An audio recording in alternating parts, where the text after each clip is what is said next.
Hello, I'm Harold Metzel, founder of 10 Talent Stewardship, where we show you how to increase revenue in your church using bequests, plan giving, and endowment building.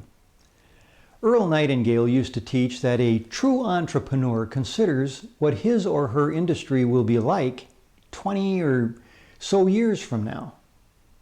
And the only thing is for sure is that it'll no longer be done the way it is now. Think, for instance, of how the local church has changed. When I was a young man, a church of 1,000 people was considered huge. Today there are over 5,000 churches that run over 3,000. Additionally, scores of churches seem to be following the trend of multi-site campuses.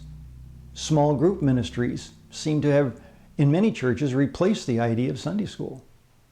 And what about attendance? In my youth, I attended church 5 times a week. But I recently met with a pastor of a megachurch who said that their analysis revealed the average attendance for their church was 1.5 times a month. A month! Isn't that amazing? Now, some are faithful almost every week, but others stay home and watch online. Their study showed that of their online viewers, the majority are local. They could easily have driven to church, but they chose to watch at home.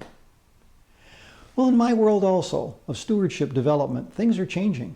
People use software to create their own estate plan, set up donor-advised funds at major foundations, and distribute gifts periodically out of that single repository, and do most of their giving online instead of using the offering envelope.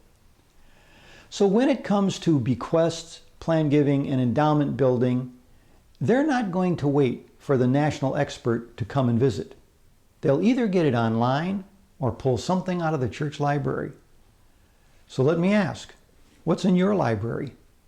What resources are you providing to encourage them to leave a legacy? Because one thing's for sure, if you don't provide it, someone else will. The church won't be the same in 10 or 20 years. Plan giving won't be done the same way either.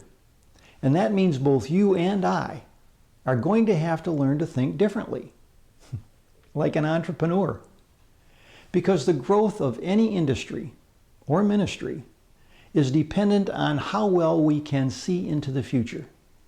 So let me ask, what do you see in your future and for plan giving in your church? Click on the links below to join in the conversation with other pastors and share this article with colleagues. I'll be eager to read your thoughts. I'll bet they will too.